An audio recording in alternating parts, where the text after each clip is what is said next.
안녕하세요. 저는 40대 초반의 여자입니다. 남편과 함께 작은 세무사 사무실을 운영하며 살고 있는 세무사고요. 두 아이를 키우며 10년 넘게 결혼 생활을 해오고 있습니다. 엄마, 나도 혜민이처럼 첼로 배울래. 혜민이 첼로 200만 원이라는데 나도 사줘. 엄마.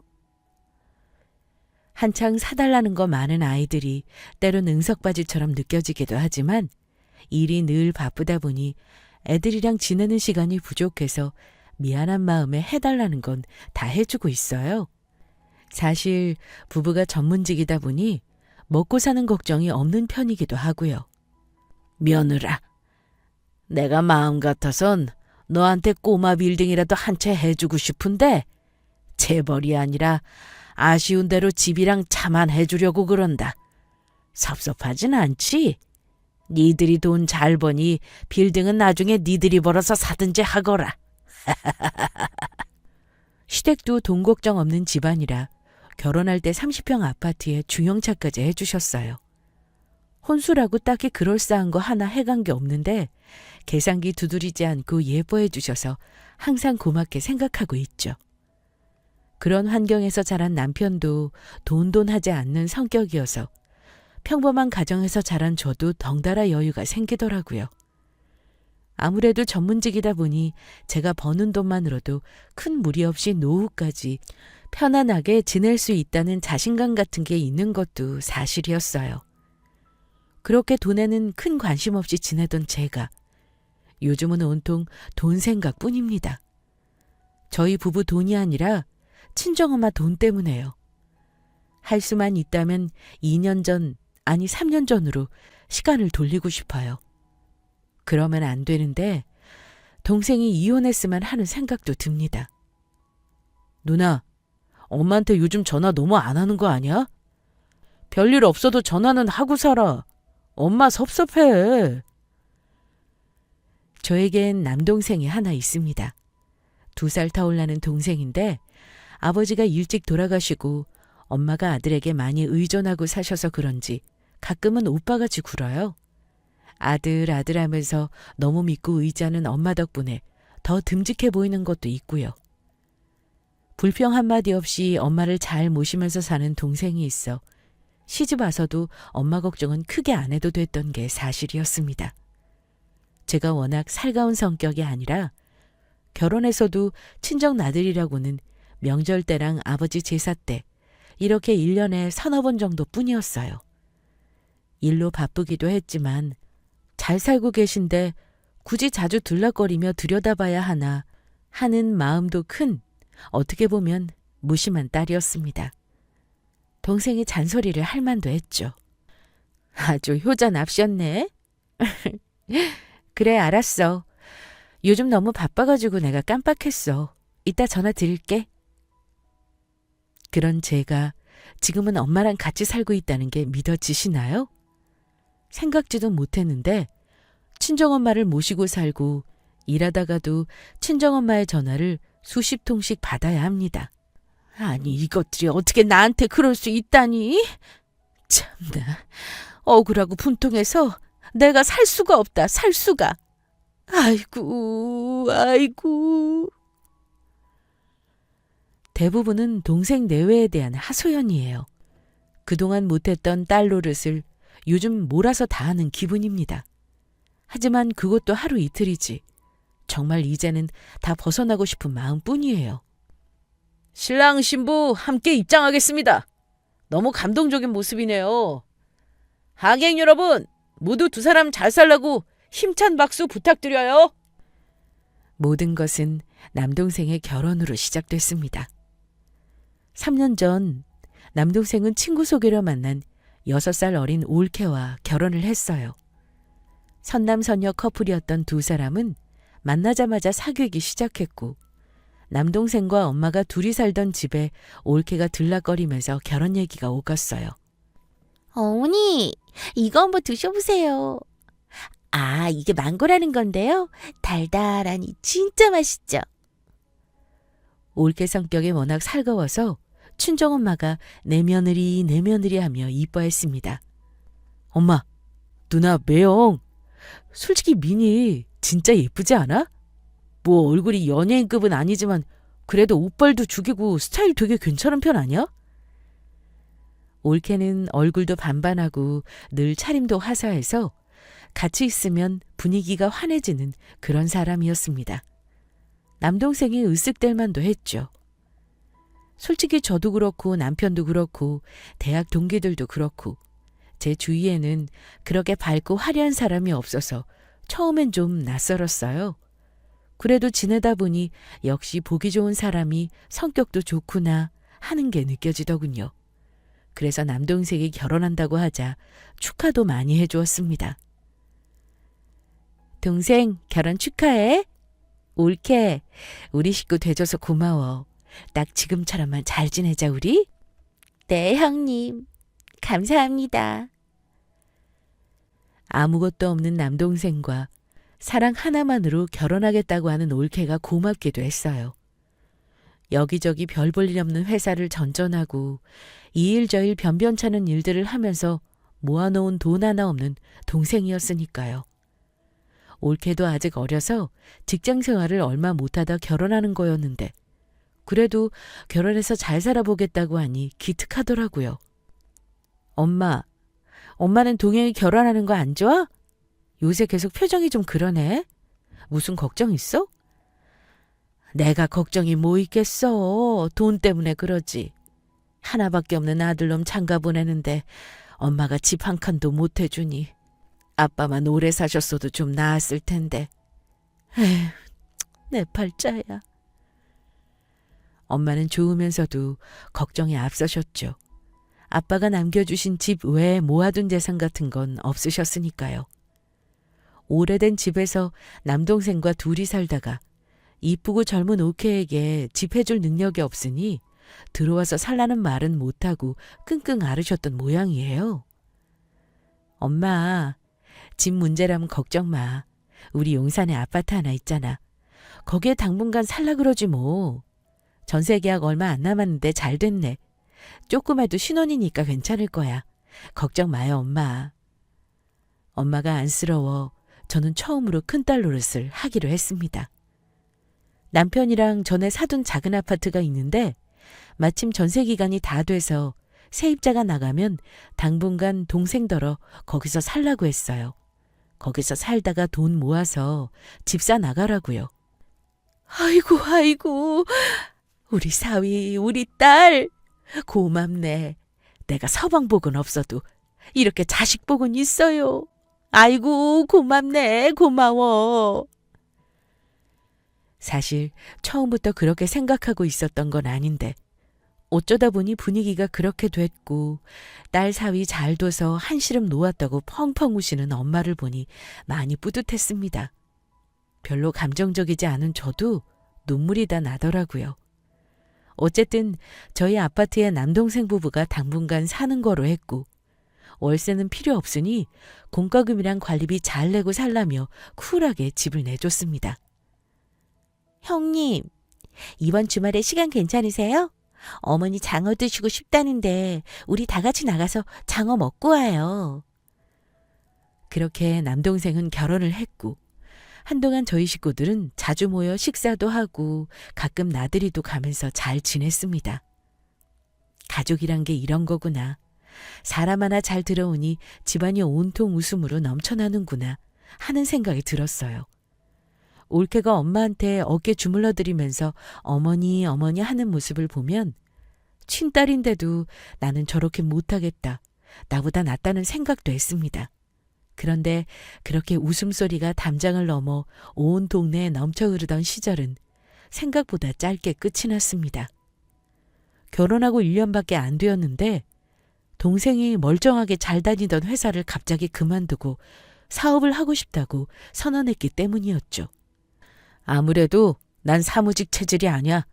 내 사업하면서 돈이나 많이 벌고 싶어, 엄마. 엄마, 나 믿지? 그 이후로 집안 분위기는 화기애애해서 근심 걱정으로 변해갔습니다. 엄마가 걱정이 되어 계속 전화하셨지만 마침 그때가 연말이어서 저는 일 때문에 정신이 하나도 없었어요. 알아서 하겠죠라며 대충 전화를 끊고 남의 일 보듯 했었는데 그게 지금 너무 후회가 듭니다. 돈 없는 거 뻔히 아는데 대체 무슨 생각이래 걔는? 잠깐 걱정을 하긴 했지만 설마 일이 이렇게 될 줄은 정말 몰랐어요.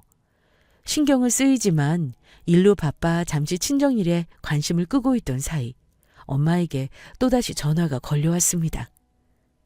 예, 아무리 네가 바빠도 이 얘기는 해야 되는 거라 내가 전화한 거야. 나 집 팔았다. 동영이네랑 합치기로 했어. 근데 그거 니네 집이잖니. 괜찮은지 물어는 보고 들어가도 들어가야 될 것 같아서. 괜찮겠니? 대체 무슨 소리인지 몰라 저는 몇 번을 되물었어요. 집을 팔고 남동생 부부랑 엄마가 같이 산다니. 대체 뭔 소리인지 답답해서 결국 그날 밤 일을 마치고 친정집으로 달려갔습니다. 사연을 들어보니 동생 내외는 이미 계획이 다 있었더군요. 어머니, 오빠가 사업하고 싶어 하는 건 아시죠? 저희 소개해준 오빠 친구 있잖아요. 그 오빠랑 동업하고 싶다고 그러는데 사업 아이템이 저희가 하기에 딱 괜찮은 것 같아요. 그래서 말인데 어머니, 돈 좀 빌려주시면 안 될까요? 사실 결혼 전부터 올케를 소개시켜준 남동생의 친구와 남동생 사이에서는 동업 얘기가 오갔다고 합니다. 친구가 장난감이랑 문구 같은 것을 유통하는 회사에서 일을 했는데 창고만 하나 빌리면 사람 안 써도 되는 일이고 시스템이랑 거래처를 다 꿰고 있으니 자금만 있으면 사업을 시작할 수 있다며 동생을 꼬신 모양이었어요. 올케도 월급 200 조금 넘게 받는 남동생이 걱정됐는지 둘 사이에서 사업을 적극적으로 지지해줬다고 합니다. 오빠, 그럼 이제 회사 관두고 사업가 되는 거야? 나 호강시켜주는 거야?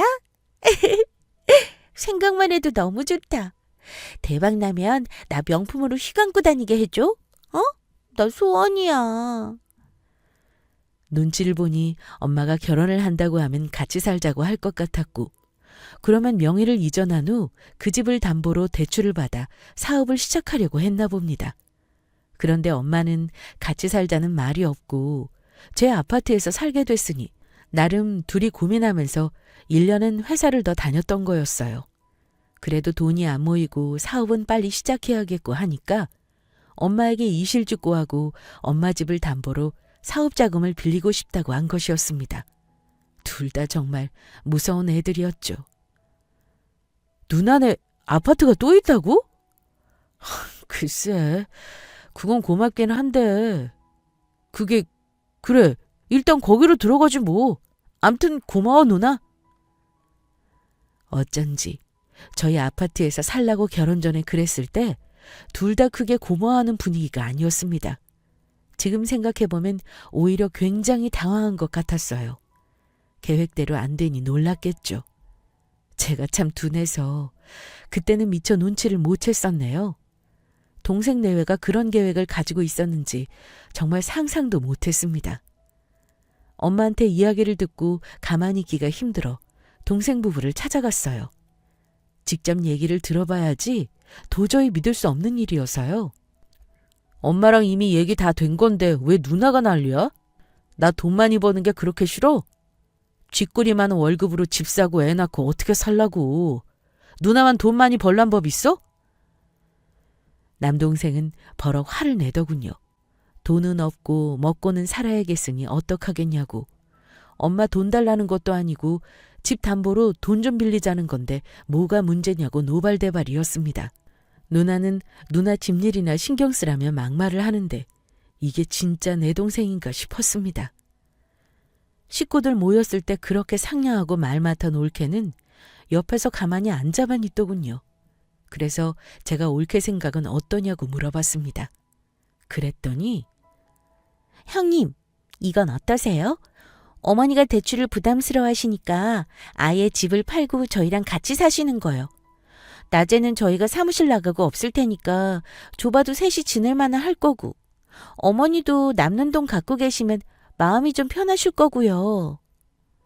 라고 하더군요. 내 집을 갖고 뭔 소린가 생각하면서 올케를 보는데 올케도 전과는 다르게 보였습니다. 오랫동안 생각한 듯이 똑부러지게 말하는 모습이 굉장히 낯설면서 압도당하는 느낌이었어요. 보통 내기가 아니구나 싶은 생각이 들 때쯤 살포시 제 손을 잡으며 말하더군요. 형님, 제가 알아서 할게요. 형님이 저희 결혼할 때 신경 써주신 거 저 평생 못 잊어요. 얼마나 감사한지 마음속으로는 저희 친언니보다 형님을 더 언니처럼 느끼고 있어요. 걱정 마세요. 제가 친어머니처럼 잘 모실게요. 예의 바르고 살가운 사람 앞에 인간이 얼마나 무력해지는지 그때는 잘 몰랐네요. 심지어 성질만 내는 남동생보다는 그나마 얘가 더 믿을만하다는 생각까지 들었습니다. 사업이 잘 안 되면 빚만 잔뜩 질 텐데 그게 더 참담하다. 차라리 셋이 같이 살면 나도 친정 걱정 없고 오히려 낫겠다 싶기도 한 게 사실이었습니다. 엄마도 이제 나이가 드셔서 뚝하면 여기 아프다 저기 아프다 하시는데 올케가 병원 모시고 다니고 식사 차려드리고 하면 좋은 거지 하는 생각마저 들더라고요. 그래, 알았어. 좀 당황스럽긴 하지만 어쩌겠어. 동영이 너 정신 똑바로 차리고 잘해. 엄마 돈이라고 막 쓰지 말고. 그렇게 잘해보라는 말만 하고 헤어졌습니다. 찝찝하지만 솔직히 제가 할 수 있는 일도 별로 없었어요. 설마 올케가 결혼 전부터 시엄마 집을 바라고 싹싹하게 했던 건가 하는 생각이 잠깐 스쳤지만 너무 못된 시누이 같아 머릿속을 얼렁 지워버렸습니다. 그 정도는 아니겠지? 설마. 그리고 엄마를 설득하는 건 올케에게 맡겼습니다. 아무리 봐도 저보다 잘할 것 같았으니까요.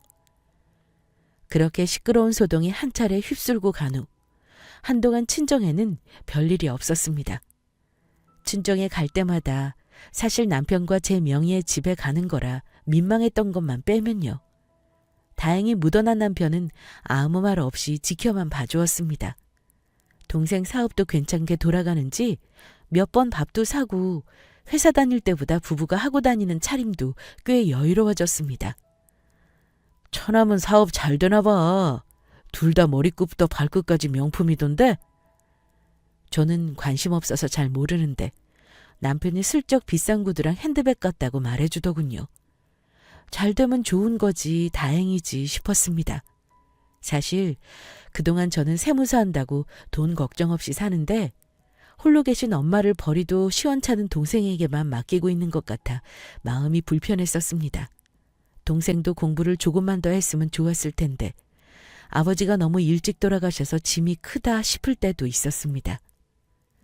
저는 그동안 제가 번 돈으로 엄마 용돈 몇 번 드리고 여행 몇 번 시켜드린 거 빼고는 딱히 엄마에게 뭘 해드린 게 없었습니다. 결혼은 제 힘으로 한 것 때문에 엄마가 오히려 미안해만 하셨죠. 다행히 남동생이 잘 되고 엄마까지 모시고 살게 됐으니 이제서야 마음이 좀 놓였습니다. 그래서 동생 부부에게 세금 관련 어려운 게 있으면 누나랑 매형 써먹어라. 형제도 따 뭐하냐는 얘기까지 했습니다. 고맙고 예뻤으니까요. 그런데 일이 또 꼬이기 시작했습니다. 어느 날부터 엄마가 다시 전화가 자주 오기 시작했는데요. 처음에는 올케가 좀 변했다며 불편하고 눈치가 보인다고 하시더니 요즘은 밤에 집에 오면 짜증을 조금씩 낸다고 그게 섭섭하다고 하시더라고요. 엄마, 올케 어리고 일도 많이 안 해봤잖아. 그런데 내 사업을 하자니 얼마나 힘에 부치겠어? 갈수록 나아지겠지. 그냥 짠하게 생각하고 지내요. 안 그래도 많이 바쁜지 남동생 부부가 밤늦게 퇴근하는 날이 점점 는다며 엄마는 섭섭해하면서도 안쓰러운 내색을 하셨습니다. 그리고 얼마 지나지 않아 또 전화를 하셔서는 올케가 자주 깜빡하고 장을 안 봐놓는다며 집에 먹을 게 없어 죽겠다고 하셨습니다. 아니, 매달 생활비를 100만 원씩 주겠다고 해서 살림 합친 건데 사업 자리 잡으면 그때 받으려고 아직 안 받고 있었거든? 그러면 장이라도 지가 봐놓는다길래 그러라고 그랬더니 이게 맨날 깜빡했다면서 빈손으로 들어온다? 어이가 없어서 진짜. 동생 내외는 주로 밖에서 식사를 해결하니까 문제가 없지만 하루 종일 집에 있는 엄마는 반전거리가 없으면 식사도 제대로 하기 어려우셨습니다. 집 팔고 수중에 돈이 별로 없으니 막 쓰지도 못하셨고요.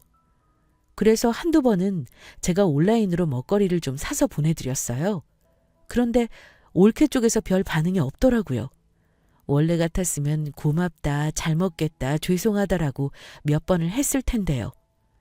그래서 나중에는 올케에게 문자를 보냈어요.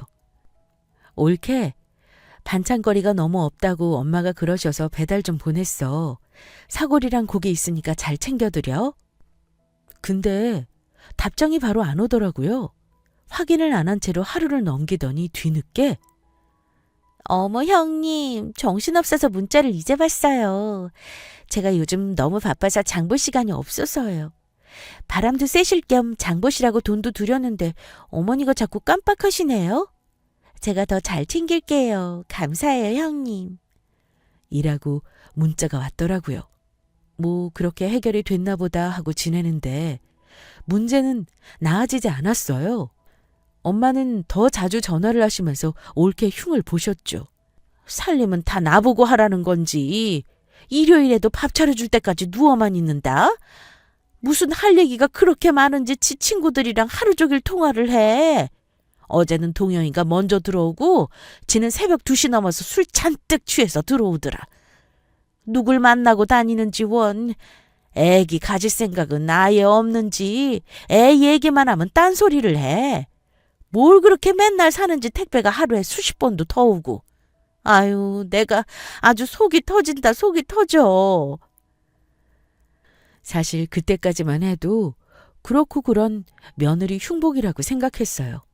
별일 아닌 걸로 엄마가 전화를 하시는 게 슬슬 짜증이 났을 정도로요. 그래서 대충 맞춰드리고는 바쁘다고 끊어버리기 일쑤였습니다. 그러다가 어느 날 사달이 난 겁니다. 엄마가 갑자기 퇴근하는 저한테 전화를 하셔서는 울기 시작하셨어요. 나 니네 집에서 같이 살면 안 될까? 여기서는 하루도 못 살겠어. 아주 지 시어머니를 발톱에 때만큼도 안 여긴다. 여기 있다가는 나 화병 나 죽어. 어떻게 안 되겠니? 올케가 요 며칠 허리 아프다고 출근 안 하고 쉬었는데 남동생이 출근하고 나면 180도로 돌변해서는 싸가지 없게 굴었다는 게 엄마의 이야기였죠. 왜 블라우스를 안 빨아놨냐. 집에서 음식물 쓰레기 냄새가 난다. 음식 좀 적당히 해먹어라. 허리가 아파서 밥 못하겠으니 라면 끓여 먹자 등 감히 시어머니와 나누는 대화라고는 믿기 힘든 이야기를 서슴없이 한다는 게 엄마의 주장이었습니다. 워낙 잘하던 사람이고 좀 여우 같은 면은 있어도 싸가지 없는 캐릭터는 아니었기에 그때만 해도 엄마 말을 100% 믿긴 어려웠어요. 하지만 엄마가 막말을 지어낼 사람도 아니고 뭔가 문제가 있는 것 같긴 해서 올케를 한번 불러냈었어요. 이야기를 들어보니 올케도 나름 사정이 있더군요. 형님, 오빠 사업이 생각보다 잘 안 돼요. 일은 많은데 남는 게 없어요. 너무 힘들고 답답한데 집에 들어가면 어머니가 나 힘들다, 집에만 있으니 답답하다, 여기저기 아프다고 하시면서 애기처럼 구시니까 편히 쉬지도 못하겠어요. 올케에게 미안한 마음이 들면서도 한편으론 그래도 시어머니가 집 팔아 보태준 덕에 시작한 사업인데 얼마나 됐다고 벌써 앓는 소리인지 섭섭하기도 하더라고요. 저도 어쩔 수 없는 신우인가 봅니다. 그런데 갑자기 올케가 울기 시작하더군요. 안 그래도 힘들어 죽겠는데 어머니가 자꾸 저만 보면 애가 변했다, 꼴 보기 싫다고 구박하시니까 진짜 너무 속상해요. 처음엔 왜 저러시나 싶었는데 시간이 흐를수록 더 심해지는 게 뭔가 이상한 것 같아요, 형님. 지난번엔 몇 마디 대꾸했다고 들고 있던 리모컨까지 던지려고 하시더라고요. 솔직히 저 어머니랑 사는 거 너무 무서워요. 이게 대체 무슨 소리냐고 하니 올케가 충격적인 말을 꺼냈습니다. 형님, 아무래도 어머니 치매 초기 증상이신 것 같아요. 제가 한번 병원에 모시고 가서 검사를 받아봐야겠어요. 계속 이렇게 혼자 계시게 하면 더 나빠질 것 같아요. 치매라니. 너무 당황스러웠습니다. 엄마 나이 이제 환갑 겨우 넘기셨는데 치매라니. 저랑 자주 통화하고 말씀도 멀쩡하게 하시는데 치매라니. 상상도 못한 전개에 머리가 하얘지더군요. 순간 저도 모르게 치매는 무슨 치매? 라며 버럭했지만 한편으로는 혹시 하는 마음도 없지 않았습니다. 전화를 너무 자주 하긴 하셨거든요. 원래 그런 분이 아닌데 먹을 것 타령을 그렇게 하시기도 했고요. 결국 내가 병원에 모시고 한번 가봐야겠다며 올케랑 헤어졌어요. 돌아오는 내내 혹 때려다 혹 붙인 것처럼 마음이 정말 무거웠습니다. 그리고 바로 다음날 저녁에 올케한테 전화가 왔습니다. 형님, 검사 받았는데요. 의사가 치매 초기 증상이 의심되니까 좀 더 지켜보자고 하더라고요. 엄마가 정말 치매인가 싶어 심장이 덜컥 내려앉더군요. 올케는 저하고 헤어지고 나서 바로 병원 예약하고 번갯불에 콩거 먹듯 다음날 검사를 받으러 엄마를 모시고 갔었나 봅니다. 장 보는 건 그렇게 깜빡하더니 이건 참 속전속결이네 싶었죠. 그리고 조금 있다가 엄마한테 전화가 왔습니다. 아니, 제가 이제 나를 치매로 몰고 간다? 아기도 가져야 하는데 아무래도 같이 사는 건 좀 위험할 것 같다고 나더러 요양원에 들어가시는 건 어떠냐고 해. 예, 나 이제 애들이랑 못 산다. 지금 니네 집 갈게. 반갑건 말건 나 갈 거야. 여기서 내가 못 살아. 치매도 아니고 치매 초기가 의심돼서 지켜보자는 얘기가 나왔을 뿐인데 올케는 참 추진력도 좋았습니다. 앞서가도 너무 앞서갔죠. 덕분에 엄마는 완전히 이성을 잃으셨습니다. 참 난감한 순간이었는데요. 일단 택시를 타고 오신 엄마를 안정시켜 드렸습니다. 그리고 그날 밤 올케에게 전화를 했어요. 올케는 전과는 다른 싸늘한 목소리로 전화를 받았습니다. 어떻게 된 일이냐 사정을 물으니 형님도 보셨죠? 어머니가 많이 이상하세요. 자꾸 저를 의심하고 구박하세요. 그래서 오빠한테 더 이상 이렇게 못 살겠다고 말했어요. 그랬더니 요양원에 모시자고 하더라고요. 엄마의 얘기와 달리 요양원 얘기는 올케가 아니라 남동생이 먼저 꺼냈다는 이야기였는데요. 저는 누가 했냐를 따지는 게 중요한 게 아니라며 일단 엄마한테 사과하고 모셔가려고 했어요. 그런데 그 말이 채 끝나기도 전에 올케가 버럭 소리를 지르더군요. 전 이제 몰라요, 형님. 저도 할 만큼 했으니까 형님이 알아서 하세요. 라고 말이죠. 그렇게 저희 집은 아사리판이 되었고 지금까지 저는 친정엄마와 함께 살고 있습니다. 치매는 개뿔. 엄마는 너무 멀쩡하시고 병원에서도 연세 들면 누구나 그 정도는 깜빡한다며 걱정하지 말라고 하더군요. 그런데도 남동생이랑 올케가 엄마가 치매다 못 살겠다 요양원에 모시자고 했다고 생각하니 우라가 치밀었습니다. 게다가 엄마 얘기를 들어보니 구박은 무슨 올케한테 설거지랑 청소는 바라지도 않았는데 그래도 옷은 함부로 빨면 안 될 것 같아서 비싼 옷 같은데 어떻게 빠는지 모르겠다. 네가 알아서 빨아 입어라 라고 했더니 길길이 날뛰면서 어머니, 저 빨래하려고 시집 온 건 아니에요. 라고 했다고 합니다. 갈수록 할 말 다 하는 것만 봐도 억장이 무너지는데 집에 있는 엄마를 사람 취급도 안 하는 건 정말 참기 어려우셨다고 해요. 냉장고엔 맨날 김치 쪼가리와 생수뿐이고 쥐들은 매일 저녁 고기 먹고 술 먹고 냄새 풍기며 밤늦게 들어왔다면서 엄마는 다시 또 서글프게 우셨습니다. 그 서름을 다 견디고 살아왔을 엄마를 생각하니 가슴이 너무 아팠어요. 너무 믿기 힘든 얘기들이라 처음에는 엄마가 과장이 심하네. 설마 진짜 치매기가 있으신가 했는데 요즘 옳게 하는 걸 보니 이제는 납득이 갔습니다. 넉넉하진 않아도 아버지가 생전에 열심히 사신 덕분에 지금껏 고생은 별로 안 하셨는데 뒤늦게 며느리 잘못 들여 이게 무슨 꼴인가요? 그야말로 집도 아들도 다 뺏기고 시집간 딸네 집에서 서럽다고 하소연이나 하는 신세가 됐으니 엄마의 속은 까맣게 타고 재만 남았을 것 같았습니다. 양쪽 다 입장이 있는 건 맞는데 그래도 이건 아니지. 한번 같이 집에 와. 얘기 좀 하자. 아무리 생각해도 남동생 부부가 괘씸해서 참을 수가 없더라고요. 그래서 일단 집에 오라 했습니다.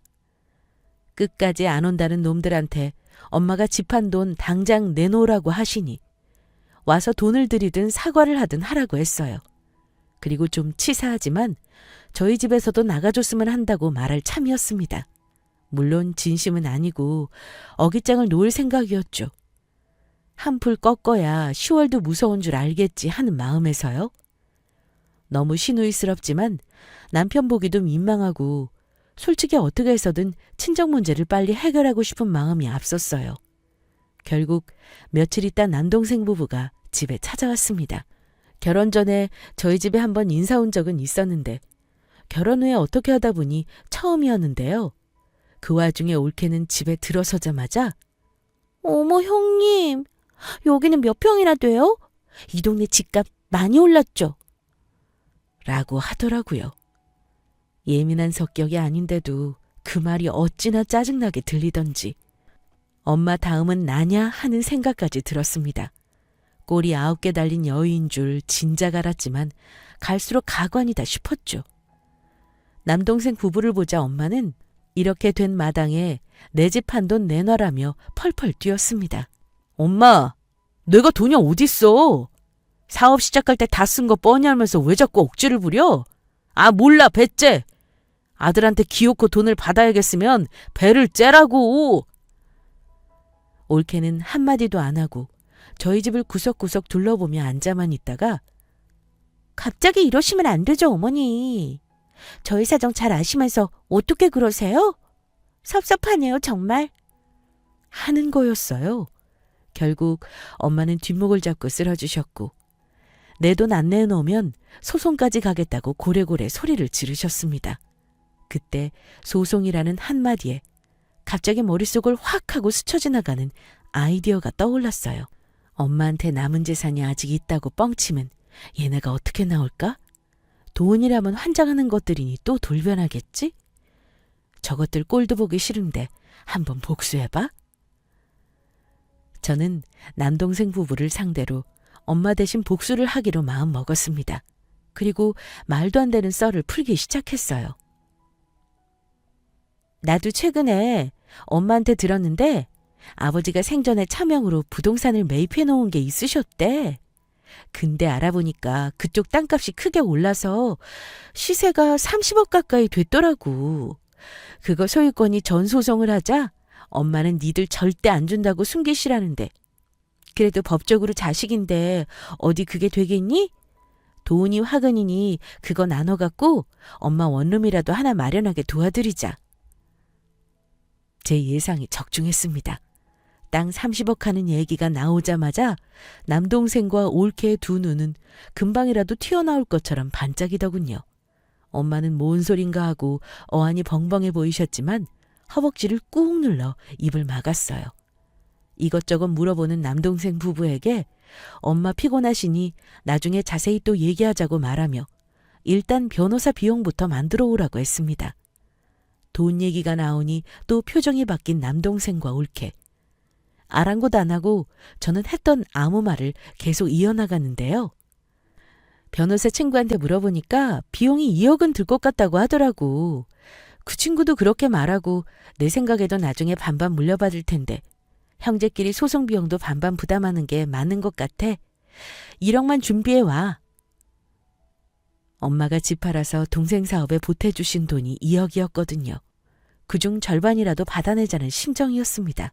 돈 없다고 나오는 동생에게 저는 엄마가 너네는 안 준다는 걸 겨우 설득했는데 이렇게 나오면 나도 더 이상 안 나서겠다고 말했습니다. 나는 그 돈 크게 아쉽지 않으니 반반 부담 안 하면 소송 못하겠다고 말이죠. 의외로 조용해진 두 사람, 생각이 많은 모양이었습니다. 처음엔 뻥이 좀 셌나 싶은 마음도 없지 않았지만 이렇게 된 이상 빠꾸는 없었습니다. 눈앞에 15억이 왔다 갔다 하는데 엄마 사기도 친 것들이 어디서 1억 못 마련해 올까 싶은 게 사실이었어요. 그렇게 순한 양처럼 조용히 있다 돌아간 남동생 부부는 며칠 후 주말부터 저희 집에 뻔질나게 드나들었습니다. 다시 엄마한테 사과하고 살랑대면서 입금전 모드로 돌아간 것이었죠. 예상한 일이었지만 참 적응이 안 되고 가소롭기만 하더군요. 그러거나 말거나 저는 겉으로는 티 안 내면서 복수의 칼날을 열심히 가는 데만 집중했습니다. 둘이 집에 올 때마다 1억 준비됐냐? 친구가 언제부터 소송 준비하냐고 계속 물어봐. 하루 이틀 걸리는 소송도 아니고 빨리 결정을 해야지. 라고 집요하게 말했으니까요. 2주 정도가 지나고 동생 부부는 대체 어디서 끌어왔는지 결국 1억을 마련해 왔습니다. 정말 대단한 애들이라는 생각밖에 들지 않더군요. 그나마 절반은 받아낸 셈이었습니다. 엄마는 그 돈으로 원룸이라도 얻어 나가신다는데 제가 말렸어요. 노후에는 무조건 돈이 있어야 버틴다며 연금에 가입하라고 추천드렸습니다. 동생이 또 그 돈을 노릴까봐 관리는 제가 대신 해드리기로 했고요. 여기서 끝이 아니었어요. 동영아, 근데 내가 지금 당장 현금이 없는데 어떡하지? 1억 있던 거 이번에 우리 사무실 옮기느라 거기에 써야 할 것 같아. 대출은 매형이 싫다고 나올 거고 아무래도 니들 사는 집을 세줘야 1억이 나올 것 같은데 미안해서 어쩌지? 소송을 빨리 끝내고 싶은 마음에 남동생은 급한 대로 사무실 옆에 작은 지하방을 얻어 나갔습니다. 불만은 없었어요. 오히려 15억 생각에 싱글벙글이었죠. 바로 세입자를 구했지만 당연히 소송 같은 건 시작되지 않았습니다. 그때서야 비로소 남동생 부부만 전혀 모른 채로 엄마와 저는 마음의 평화를 찾았죠. 그 후로 몇 달간 남동생 부부는 정말 소송을 준비하는 걸로 알고 기대에 잔뜩 부풀어 있었습니다. 엄마한테도 정말 잘했죠. 사업은 나 몰라라 내팽개치고 있는 눈치여서 소송이 길어질 수도 있으니 사업에 신경 쓰라고 그래야 버틸 수 있다고 조언해 줬습니다. 얼마 전까지만 해도 누나가 뭔데 나서냐던 동생은 어느새 제 말이면 무조건 듣는 착한 동생이 되어 있었죠. 옳게도 진심으로 잘하려고 애쓰는 모습이었습니다. 한편으론 씁쓸하지만 그나마 다행이라고 생각됐어요. 뭐라고? 지금 나랑 장난한 거라고? 누나 미쳤어? 아니지. 거짓말이지? 얼마 안 가 결국 소송이 뻥이라는 사실을 들키고 말았습니다. 동생과 올케가 자꾸 어떻게 되어가냐고 물어보고 변호사 사무실에 가서 자기들도 얘기를 들어보고 싶다고 하길래 귀찮아서 그냥 제가 이실직고 해버렸어요. 이미 돈 다 받았는데 지들이 어쩔 거냐 싶었거든요. 뻥이라는 얘기를 듣고 30억 소송을 철석같이 믿고 있던 남동생 부부는 그야말로 쇼크 상태였습니다. 몇 번이나 정말이냐고 묻더라고요. 변호사인 제 친구 전화번호 가르쳐달라며 직접 확인해보겠다고 나서길래 소송 같은 건 처음부터 없었다고, 친구한테 물어봤다는 것도 소송비로 2억이 들 거라는 것도 다 뻥이었다고 말했습니다. 둘은 한 번도 일이 잘못될 수 있을 거라곤 생각 안 해본 모양이었습니다. 참 순진하고도 답답한 녀석들이었죠? 그 모습이 좀 안타깝긴 했지만 되돌리기엔 너무 늦어버렸습니다. 겨우 정신을 차린 올케는 빚쟁이 마냥 다시 돈을 돌려달라고 카드비까지 내서 마련한 돈이라고 난리를 쳤지만 저는 이미 강해져 있었습니다. 오히려 나머지 엄마 돈 1억도 내놓으라고 하며 동생 부부를 올감했어요. 현실적으로 줄 돈 없으니 동생 부부는 서서히 물러나더군요. 그리고 결국 저희 집의 발길을 끊더라고요. 통화를 몇 번 시도하기도 했는데 둘 다 제 번호는 차단해 놓은 모양이었습니다. 이미 놀랄 대로 놀라고 당할 대로 당한 저인지라 아쉬울 것도 섭섭할 것도 없었어요. 그렇게 엄마 집은 사라지고 집 한도는 절반만 받은 채로 동생 부부와 엄마는 연을 끊고 살고 있습니다. 물론 저희도 마찬가지고요. 친정일이 이렇게 된 게 남편에게 창피하기도 했었는데 그것도 처음에나 그러지 시간이 흐르니까 면역력이 생기더라고요. 가끔 남동생 부부가 잘 살고 있는지 궁금해져요. 올케 SNS를 보니까 한동안 미공개 상태인 게 살짝 불안하긴 한데 저희 집을 이렇게 풍비박산 만든 걸 생각하면 지들 인생 지들이 알아서 하라고 하고 모른 채로 영원히 살고 싶은 게 솔직한 심정이에요. 남의 일에 관심 없던 제가 어쩌다 이렇게 복수의 여신이 되었는지 모르겠습니다. 씁쓸하네요. 남들은 어떻게 모자가 또 형제끼리 연을 끊고도 잘 살 수 있느냐고 하실지도 모르겠지만 저희가 워낙 당한 게 많다 보니 계속 보고 살았으면 병이 들었을 겁니다. 특히 엄마가 상처가 깊으셔서 당분간이라도 안정을 찾는 게 우선이었어요. 돈 문제로 부모 형제와 연을 끊고 사는 분이 있다면 제 마음을 좀 이해해 주시겠죠? 그래도 피를 나눈 가족인데 언젠가는 다시 또 만나겠지만 적어도 남동생 부부가 반성하고 진심으로 사과할 수 있을 때까지는 억지로 나서서 애쓰진 않을 생각입니다. 철이 들고 가족을 진심으로 위하는 마음이 들 때 웃으면서 다시 만나고 싶어요. 지금까지 답답한 제 사연 들어주셔서 감사합니다. 아무에게도 말 못하고 살 것 같았는데 이렇게 말하고 나니 그래도 속이 좀 시원해지네요. 모두들 저처럼 악몽 같은 일을 겪지 않으시길 바라면서 그만 인사드릴게요.